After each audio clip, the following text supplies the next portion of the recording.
Ladies and gentlemen, welcome back to The Truth. I'm your host, the one you love the most, Niall Hassan, back with a brand new episode here on The Truth, back once again with my boy AJ Ponciano. AJ, how are you doing here today? I heard you got a math test later tonight. Yeah, not a fun one. Math is a good like 77% right now in that class, so really need to ace this one. Had a little Which math trouble is early it? on. Finite mathematics. So math that I haven't Huh. taken since my junior year of high school. What's your major? Business management. Oh, okay. I've never heard of that class. Is it a Saracoso class? I've never heard of that class before. Bakersfield. Okay, that explains a lot because when you're, I was like, wait a minute, I don't think we had that offered at Saracoso, but, okay, well that makes sense. So I hope you have fun with that. But we'll get you toward that a little bit later tonight. But today, ladies and gentlemen, we have your Week 12 start, sit, sleepers, and bust for Sunday and Monday here in the NFL. Let's not waste any more time. AJ, go ahead and give me your three starts for this upcoming week. So first one, I'm gonna go with Baker Mayfield. Baker Mayfield coming off bye has a really good week going against the Giants, who has a brand new quarterback going Tommy DeVito. I expect the offense to be very slow. I will say one thing about the Giants: they've been really solid on not giving up a lot of passing yards. Only giving up 2,070 total passing yards on the season. One of the big things: 12 touchdowns to only one interception uh, that they've gone defensively. They have not been good in that scenario. They have given up a lot of touchdowns and don't really get any type of interceptions there. Like I said, yards are a little bit different, but we see Baker Mayfield go out against these teams that don't really intercept the ball a whole lot, and that's been one of the bigger problems the last couple of weeks. Is he'll throw for 2, 3 touchdowns, but he'll also throw for 2 or 3 interceptions. Is he able to go into this game with 3 touchdowns, 1 interception for like 300 yards? I think that could be really solid for him. And also, I think there's a chance Mike Evans does come back this game, having a hamstring injury coming off the bye. I think there's a good chance that he does come back and play this game. Or they may just hold him back one more week to get more healthy for a playoff push because they are playing the Giants. Next up, Bo Nix. Bo Nix has been great. I mean, this year, especially his last few weeks, he's looked like an MVP contender. Not even just a rookie of the year contender, but like he's looked good up to this point. Going against the Raiders, who have been again solid defensively, at least for yards given up. Almost 2,200 passing yards given up, but 18 passing touchdowns to 5 interceptions on defensive end just doesn't get it done. And one of the things about Nix, he hasn't really been turning the ball over. I want to say his last 8 games, he only has 2 interceptions to like, I want to say it's 14, 15 passing touchdowns. He's been really good there, especially in the first half, getting up early. And he also still has that rushing upside. We didn't see as much of that last week against the Falcons, but he threw for over 300 yards. Didn't really need to use his legs as much. And last up, Juwan Jennings. I think Juwan Jennings and Packers is in a really good situation. He's basically playing that Brandon Ayuk role, and that's kind of what Kyle Shanahan's come out and said that Juwan's going to be playing more of that factor, more of that middle of the field uh, stretch type of position, and we've seen it going against the Packers also, who a middle of the pack defensively, 13 touchdowns given up to 10 receptions, almost 2,300 yards. So they've been solid there, but one thing about Juwan and them going to Green Bay, it's going to be colder, and they're going to have to just get the ball out quickly. It's going to be a lot more shorter plays, and that's exactly what he's going to be able to do right in the middle of the field. Debo, I think, will have a solid day there, but I also think Debo is going to be more of that throw the ball behind the line of scrimmage, handoffs on sweeps type of player this game. I think Juwan's going to be really the only true receiving option in the middle of the field. And the Packers have been all right recently. They've had a couple of rough games. Jordan Love hasn't looked the best. But again, the Niners Packers have always been a great game. One of my family's 49ers fans, and it seems like every time around Christmas, around Thanksgiving, the Packers and Niners are always playing each other, and they always end up being pretty fun games. My first start is going to be CJ Stroud. I feel like CJ Stroud has not had the best of seasons that people were expecting, particularly after about week four. The last couple of weeks, his last 5 weeks really have not been great. He hasn't gotten more than 12.4 fantasy points. In fact, it's been 5.34 in week seven, then 12.4, 11.5, 9.8, and 10.9. It's been a little bit rough for CJ Stroud, and I think a lot of that, stems from the fact that he isn't really a rushing quarterback. He still doesn't have a rushing touchdown on the year, and when he does rush, it's usually for about 20 yards, so he's got some points there. But more frequently the last 2 weeks, he's had a total of 3 interceptions and 1 touchdown. He's had 2 interceptions in his last 5 games. So in those last 5 games, he has only 2 touchdowns to to 3 interceptions. And he's also not throwing for, tremendous amounts of yards as well. I'm saying a lot of negatives about CJ Stroud, but I think this is an opportunity for him to bounce back nicely this week and have good success. They are going against Tennessee at home. It is a divisional rival, but Tennessee is prone to passing quarterbacks having success. Think, for example, Sam Darnold last week for the Vikings had a really good game passing the football. Week before that, had like 4 interceptions. Like, hadn't had a good couple of games, kind of rebound against Tennessee, and I think that has the similarities of doing that as well.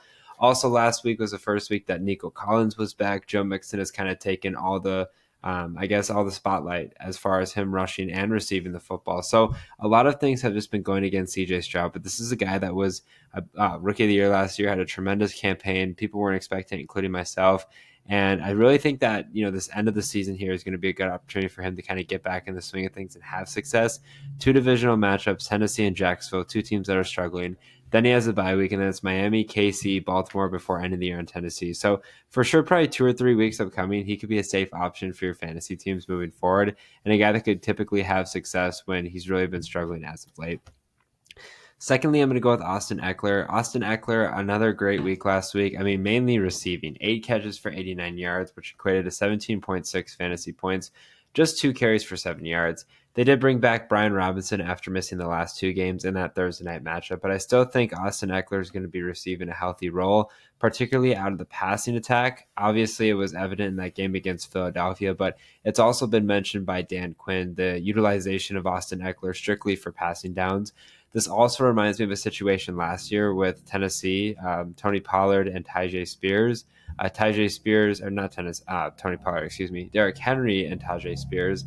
Tajay Spears was strictly like that third down back. I wouldn't say he was fantasy relevant, but he had the potential of being a deep sleeper pick just because he'd get 5, 6 receptions a game.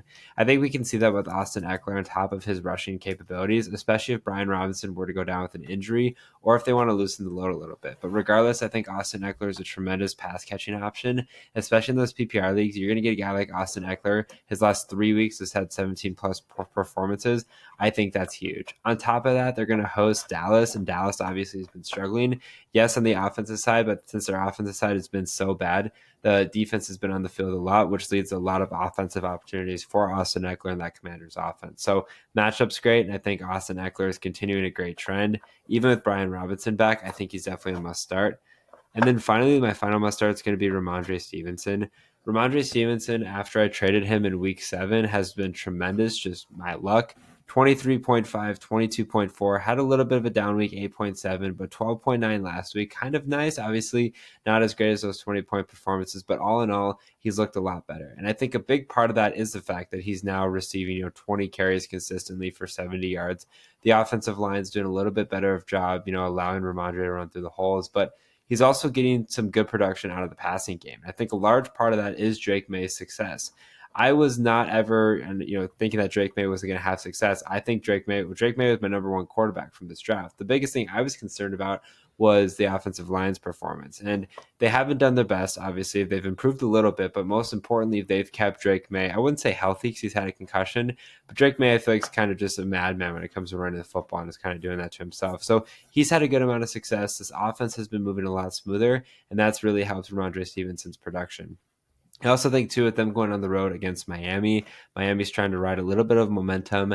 They're trying to obviously make a deep run to the postseason, or kind of a late bloomer push to the postseason.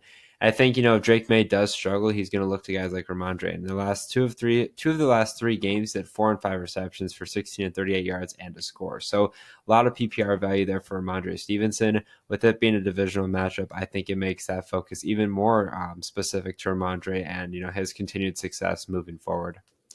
All right, what about sits? Anthony Richardson, I wouldn't be get fooled from the good week that he had last week. He did have 272 passing yards, 1 passing touchdown, no interceptions, 32 rushing yards with 2 rushing touchdowns.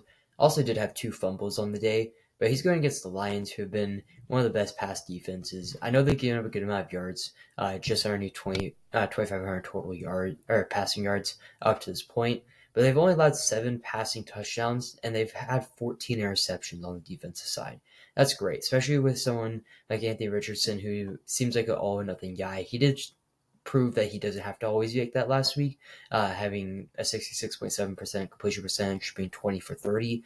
But we know who he is. I mean, that I wouldn't say it's a fluke game, but it's one of those things that I expect him to go back to what he originally was. We've seen how he's played this last year, why he's got benched. It's because he turns the ball over a lot. He throws a lot of interceptions. I think last week they were just trying to be super conservative with the ball, and they may try to do that again, but against this Lions defense, they're going to be playing from behind. The Colts have not been good this year. Lions are on an absolute roll. Put up over 50 points last week against the Jaguars, and I expect them to be playing behind. They're going to have to ask Anthony Richardson to throw the ball a lot more than and to or be under pressure a lot more than what he was last week against the Jets. Next up, I'm going to go with DeAndre Swift. Swift has had a lot better year than I thought he was going to. He's going against the Vikings, who defensively he's been really good this year on the ground. Only allowing 400 or 744 total rushing yards, which is the least amount given up by a defense. Also, only 4 rushing touchdowns. This is a game where I don't expect him to do a whole lot. Like I said, they've been really good on the ground, and the offense has been very staggered. Caleb Williams hasn't looked good these last couple of weeks after that little stretch that he had. Uh, Swift finds a way to be productive. He always finds ways to have bigger games, but he also hasn't faced really many top 5 defenses, especially run defenses up to this point. He's going to be facing the Vikings. Being a divisional game, it is a little bit harder to say that because usually a lot of teams try to get the ground game going early on those divisional games to try to set a standard, be able to get the play action going. But one thing also, Caleb Williams started rushing the ball a lot last week. I think he had between 10 and 12 rush attempts last week. Stealing a lot of those away from Swift. I wouldn't be too surprised if he has 7 to 8 rush attempts this game, just trying to get away from pressure. And lastly, I'm going to go with Tony Pollard going against the Texans' run defense. The Texans' run defense has been solid. They've given up just under 1,200 total rushing yards this year, but one of the big things is rushing touchdowns. They've only given up 6 up to this point. And Tony Pollard has been so back and forth. It seems like there's games he's really on, and then games where he's just non-existent. One thing that's kind of scary me with saying that he's going to be a bust is his ability to be not sneaky in the receiving game, but he'll have games where he'll go out and have 3, 4, 5 receptions, put up an extra 20, 30 yards in that and give you an extra 5, 6 points. So that's one thing I will say as a possibility. But the last 2 weeks against Minnesota, 9 rush attempts, 15 yards, 2 receptions, 14 yards. And then against the Chargers, 44 yards on 9 carries, 4 receptions for 4 yards. So the only reason why he was somewhat fantasy relevant or even in a flex position is because he went out and had receptions. He had the targets there. But on the ground, it just hasn't been the best last couple of weeks, especially playing from behind against Minnesota and the Chargers. Like I said, only 9 rush attempts each one of those, coming off weeks where he was at 28, 20, 16, 17, and 22. I mean, he was getting the volume. And then just once you start playing those top defenses or defenses that don't give up many yards per carry or don't give up many touchdowns, his fantasy production has dropped a lot. So the first player I'm going to say is DJ Moore. I mean, DJ Moore, I think it's fair to say, has had a disappointing year. I don't think it's necessarily his fault. I think a large part of that is Caleb Williams, and he hasn't been necessarily terrible, but he's a 29th ranked position wide receiver. He was definitely drafted higher as ADP than where he's at right now, and averaging 11.3 points per week. He had a rough span from week 6 to week 10 where he didn't get over 7 points.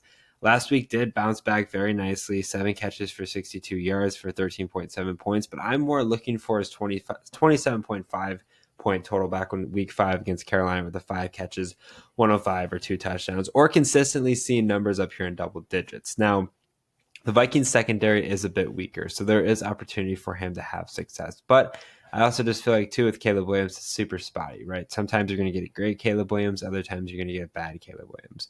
The Bears, are also going to be in their second of 3 games against the division. They got, obviously, Minnesota this week.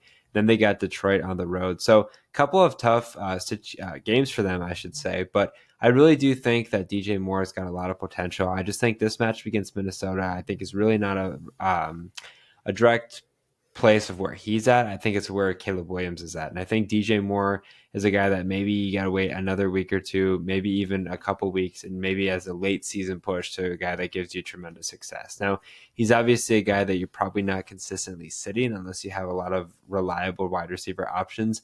I'm just throwing out there the fact that you might be disappointed because I've seen anywhere from 2 catches a game to 8 catches a game. Has 3 touchdowns on the year. I'd like to see that number at 5 or 6 by this point. I was really expecting a big year with a connection there, but there was also a lot of mouths to feed, particularly for Caleb Williams and that young offense. Secondly, I'm going to stick with wide receivers, and I'm going to go with Jamison Williams. Jamison Williams last week, 22.6 fantasy points, 4 catches, 124 yards, and a score. I'm very glad that Jamison Williams had success. But again, super spotty guy, right? 1 week you'll have 1 catch for 9 yards, 1.2. The next 2 for 80 and a score. Like you just never really know with Jamison Williams, and that's concerning, especially to somebody like me. So looking at this matchup here against Indianapolis, Indianapolis is obviously riding some momentum, particularly overall from Anthony Richardson's play. But Sam Laporta was shown today, at least to me, that he is going to be good to go for this week. And I think that's a big reason why Jamison Williams was able to have success. On top of that, you knew that the Lions offense was going to do good just because of the fact that they obviously had a rough couple of games, particularly that last game. Even though they beat Houston on the road, they still obviously struggle in the fact that Goff threw 5 interceptions, right? You knew that he was going to have a bounce back performance, and he did. Jamison Williams and Amon Ra were tremendous.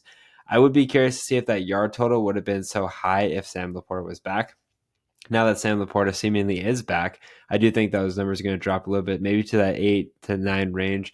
3 or 4 catches for the big total. But he is a high ball threat. He is a guy that can get you 40 yards a catch. So there is some risk with that, but always high risk, high reward. I just wouldn't consistently feel confident, especially on the road in Indianapolis, where the Lions offense has just been absolutely rolling. One of these times it's going to hit a brick wall, and one of these times they're actually going to lose when Jared Goff throws 5 interceptions. Not foreshadowing that's going to happen, but I think there's a good chance of that. And sticking with wide receiver once again for my final sit, it's going to be Christian Watson. Christian Watson had the best week of his season last week, 4 catches, 150 yards again. Very super high risk, high reward. Obviously, he has weeks of 1.5 and weeks of 19. You just never really know what you're going to get. Biggest thing that concerns me, as you mentioned, is the fact they're playing the 49ers, one of the best defenses in all football. Even though they're still sitting outside the wild card right now, the 49ers are a defense you obviously don't want to contend with. And I think, I was listening to a podcast the other day with the Packers wide receivers. It's just really hard to tell who to start, right? You got guys like Jaden Reed, Christian Watson, Dontavian Wicks, Romeo Doubs, like really good options. But it seems like 1 week it's going to be Christian Watson's week. The next week it's going to be Jaden Reed's. The next week it's going to be Romeo Doubs. Like it just seems to be a continuous cycle, and those are really spotty. I want guys that have really established themselves. I want guys that are clear wide receiver 1s and wide receiver 2. Talent-wise, I think it could be argued that Christian Watson could be a wide receiver 2, even wide receiver 1 on this team, but I have to see it more consistently to trust it. And I would really like to see a more output of receptions instead of his season high being 4, because 4 receptions for 150 yards is great, but you're not going to get 150 yards every time you have 4 receptions. So kind of trying to find a happy medium in between. I think I need to see a bit more consistency. On top of that, this game I'm really hesitant about. Even though they're home, they're still taking on the 49ers. Okay, what about sleepers? First sleeper, got to go with Tommy, the legend, Tommy DeVito. I mean, look, I said this earlier, like every time there's a benching, like a quarterback benching, it always seems to be that the guy that comes in usually has success from the get-go. And Tommy DeVito had tons of success last year early on before he obviously fizzled out. But it's a new look Giants team, right? This is a Giants team. A lot of people are saying, oh, they want to go to Tommy DeVito to get a better pick. I mean, to be fair, I think that's partly why they skipped over Drew Lock, but they also are under the assumption that Drew Lock will not be on the roster next year, and they really want to see if Tommy DeVito could be like a backup type guy next year. Daniel Jones obviously demoted to QB3. Kind of funny to think about that, the fact that he signed this massive contract and gets demoted to QB3 and Tommy DeVito steps up to the plate. If for some reason Tommy DeVito has similar success as to last year, you got like 3 games where he's going to be really solid, and then slowly but surely going to start to fizzle out. And I'm not saying that Tommy DeVito is a bad quarterback. I'm just saying it's usually what happens, especially to guys like this. On top of that, though, they are playing the Buccaneers, and the Buccaneers' pass defense has not been very good. Their pass defense has been manipulated many times, especially as of late. I think Tommy DeVito has a perfect opportunity to do so and continue to manipulate that defense and that defensive front early on. So I think there's a lot of reasons why I'm going with Tommy DeVito here, Tommy Buckets, but I think a big reason is the fact that this is his first starting game, obviously, so there's going to be a lot of hype, a lot of momentum surrounding him and his offense, but also the Bucks defense is a favorable matchup for him. Secondly, I'm going to go with Gus Edwards. Now, Gus Edwards, his second game back from injury, 6 carries, 27 yards, not ideal, but I do think that he gets to some production, especially going into this matchup against Baltimore. J.K. Dobbins obviously can hold the rock for so much, but I think they're going to do a better job getting Gus Edwards involved. Jim Harbaugh did say that going into, obviously a big matchup against his brother, that they do want a 1-2 punch, right? That's worked for Harbaugh in Michigan with Donovan Edwards and Blake Corum.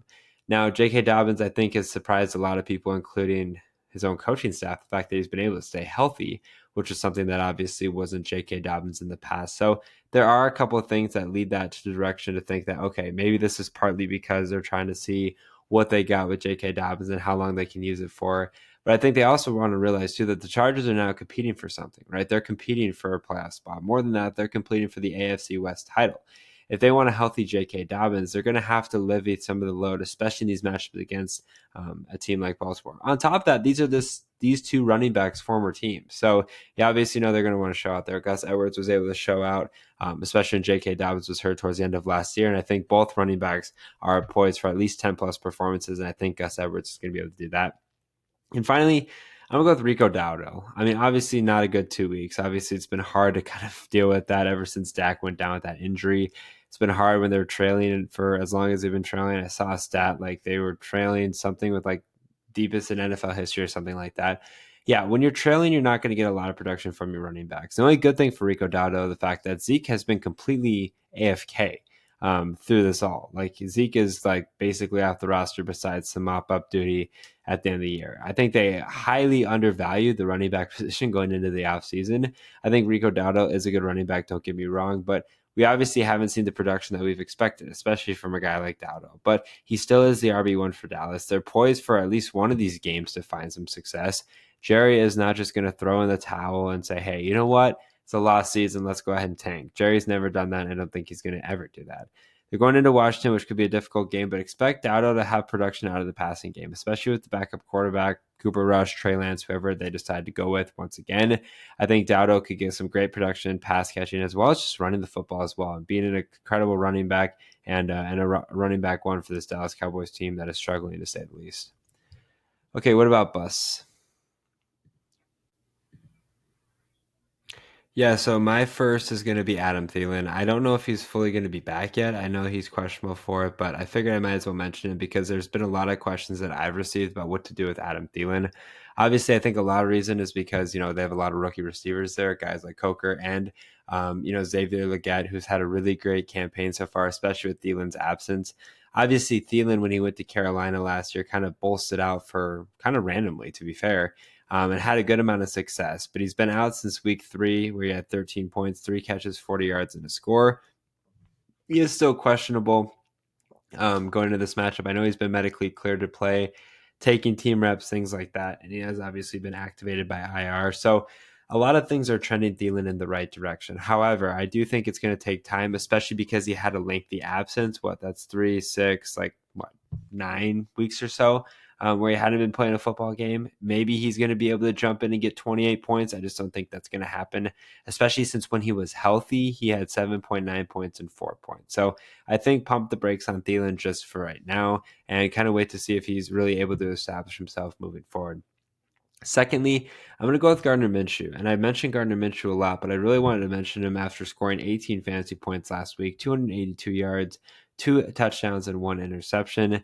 That was a Miami defense that's been struggling. He's now going into a defense in Denver, and Denver gave Kansas City a lot of fits. This is also a divisional matchup, which makes it harder for him to have success as well. So, again, similarly, I think there was some optimism with Gardner Minshew, and I think you can be okay to deal with that optimism, but realize that this could be temporary.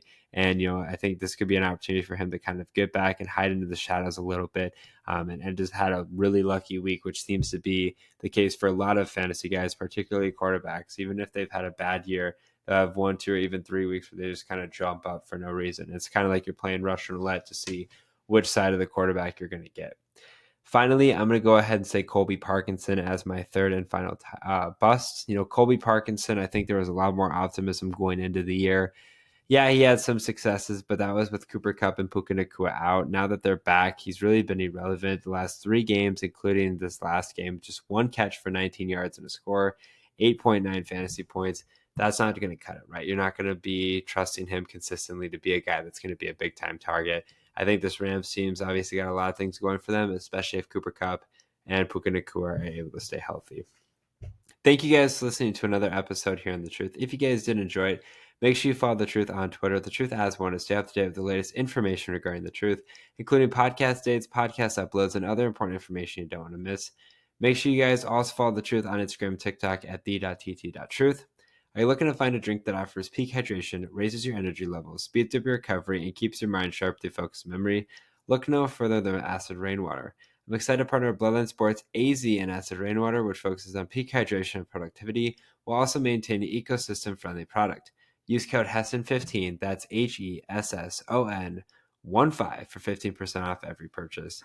As always, I'm your host, one you love the most, Niall Hesson, joined once again by AJ Ponciano. Take care and good night.